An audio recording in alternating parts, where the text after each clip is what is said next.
Si tu souhaites me soutenir, n'hésite pas à t'abonner à la chaîne. Tu peux aussi activer la petite cloche, comme ça tu auras accès à toutes mes vidéos. Tu peux aussi me rejoindre sur Twitter et suivre quotidiennement mes analyses techniques. Je te mets tous les liens en description. Bonjour à tous, très content de te retrouver aujourd'hui pour une nouvelle vidéo sur Bitcoin. Ça va être un format court qui va venir compléter l'analyse technique qu'on a faite hier. On va regarder un petit peu si les targets ont été atteintes, on va regarder un petit peu les prochaines targets et on va essayer d'anticiper les prochains mouvements, d'accord? Donc on va commencer tout de suite et on va regarder un petit peu ce qui se passe ici en daily. Donc déjà, premier truc, on va retracer, et ça va être le point de départ de cet AT, on va retracer ce support qui est ici. Support historique, parce qu'à chaque fois qu'on est revenu sur cette zone de prix, on a eu une pression à l'achat extrêmement importante. On le voit ici, sur MACD, on est repassé au-dessus des zéros, on a montré, ça nous montre clairement qu'il y a une pression très acheteuse sur ces niveaux-là. Et là, c'est exactement la même chose. Donc on est vraiment sur un niveau qui est extrêmement acheté, ici autour des 58 000 $, d'accord? Deuxième chose, on avait énormément d'intérêt à venir chercher ces zones de prix, maintenant c'est chose faite. Donc ici, on a vraiment eu un ménage, et c'est vraiment le terme, on a vraiment eu un ménage, ici toutes les liquidités ont été siphonnées. Donc on peut le voir ici sur la carte des liquidations ici, on est venu faire une mèche, on a récupéré tout ce qu'il y avait là. Pour le moment, il y a vraiment peu d'intérêt à revenir beaucoup plus bas, hein. Ok, d'accord. Par contre, en revanche, tu remarqueras qu'ici, on a un intérêt nettement plus supérieur à revenir chercher ces poches-là, d'accord.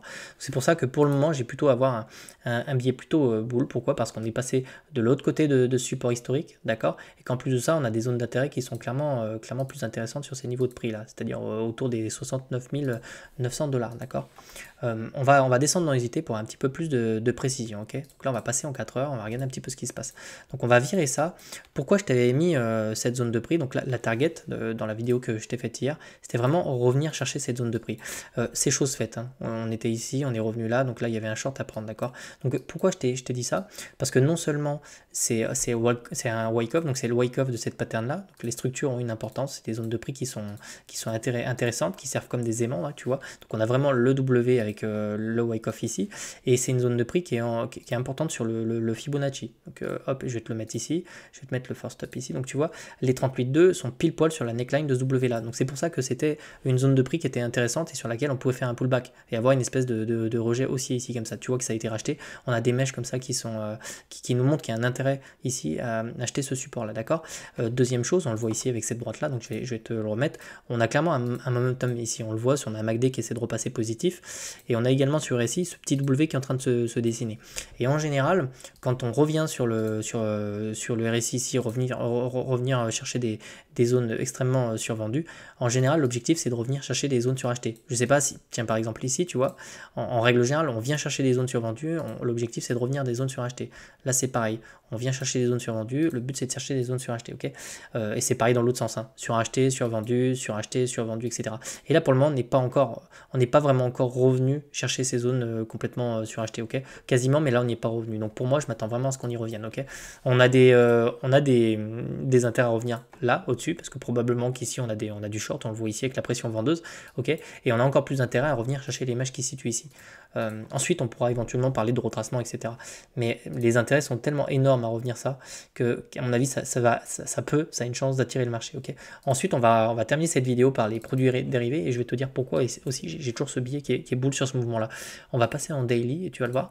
Quand je te disais qu'on avait eu du ménage tout à l'heure, tu te souviens, ce qu'il faut savoir c'est qu'en termes de niveau d'intérêt ici, on est quasiment revenu post-ETF. Donc si tu traces cette droite là, si tu regardes ici les intérêts qui ont été clôturés, tous les intérêts, donc là tu vois, tout ce qui est passé au-dessus de cette ligne bleue de support là, tout ça c'est des positions qui sont ouvertes. Elles ont intégralement toutes été fermées. Ici elles ont été fermées, clôturées, liquidées, ce que tu veux, mais toutes ces positions là sont clôturées, ok. Donc tous ces intérêts là ont disparu du marché.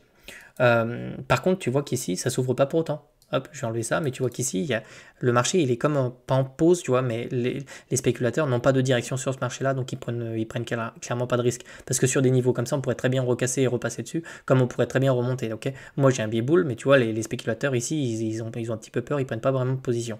Et on a des fundings qui sont plutôt flat, ça, je te l'ai déjà dit, ça fait un moment. Donc, flat, ça veut dire qu'ici, il y a un intérêt qui est assez moindre. C'est-à-dire que les spéculateurs qui utilisent du levier mettent du long, mais très très peu, tu vois. C'est pas comme ici, quand on était sur des des niveaux d'ATH, etc., on avait des niveaux d'intérêt qui étaient extrêmement élevés, ok, bien plus qu'ici. En termes de liquidité, on a eu forcément tous ceux qui avaient l'angle marché, on le voit ici avec ces grandes mèches là, ces grandes mèches bleues, donc c'est probablement tous les mecs qui étaient ici en train de long l'ATH, ok. Donc tout cela sont sortis. Dernière information, et pas des moindres, en ce qui concerne les gros portefeuilles, sont littéralement en train d'acheter ces niveaux-là. Donc on a quand même une pression à l'achat, tu vois, qui vient pousser ce prix-là au-dessus de ce support. Donc pour moi, dans les prochains jours, les prochaines semaines, je m'attends quand même à ce qu'on vienne chercher d'abord les 62 000, d'accord, et ensuite, pourquoi pas les 70 000. C'est toujours la target, c'est toujours ce que j'ai en tête, ok. Au cas où on viendrait, alors on pourrait très bien revenir chercher, juste pour emmerder le monde, on pourrait très bien revenir chercher les 57 000 là sur une mèche, il n'y a pas trop de problème. Si toutefois on venait à casser cette pattern là par le bas, alors dans ces cas-là, il faudra plutôt envisager, et je vais quand même te la mettre comme ça, tu seras au courant, cette zone de prix sera probablement ici une zone de support, ok. Donc là, hop, je te le mets. Pourquoi? Parce qu'ici on pourrait vraiment venir chercher les intérêts qui se situent sous ces mèches là, donc là il y a des intérêts, d'accord, et c'est une zone Fibo qui est appréciée des traders, c'est notamment là qu'on place des ordres pour accumuler, racheter, voilà, c'est vraiment une zone de rechargement comme on dit, d'accord. Donc voilà, tu as les différents scénarios. Moi je suis plutôt scénario bull pour le moment, je m'attends plutôt à ce qu'on revienne ici. Si je vois des breakouts, ce genre de choses, je pourrais rentrer dedans. Pour l'instant je fais rien du tout sur ces patterns là, j'attends qu'on ait plus de structure. Si tu regardes et que tu dézoomes un petit peu en daily, cette pattern là me fait penser, elle me fait penser à celle-ci, regarde, tu vas voir.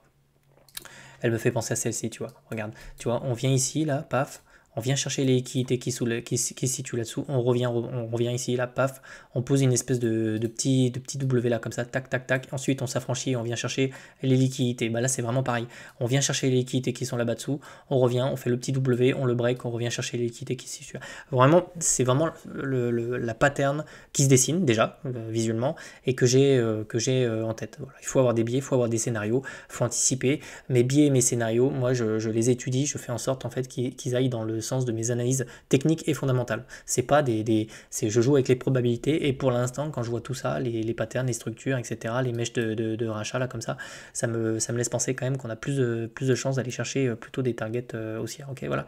Bon bah je pense que je t'ai fait un bon topo. De toute façon on va bientôt être fixé, on va attendre que cette pattern se termine.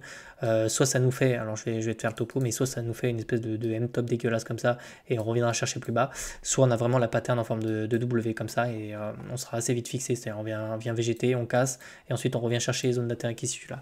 Et ici là tout le monde va commencer à s'affoler, un nouvel ATH et tout, et pourquoi pas là aller faire une petite jambe baissière, on verra. Je te souhaite de passer une excellente journée et puis je te tiens au courant. Je te dis à demain, allez bonne journée, ciao ciao.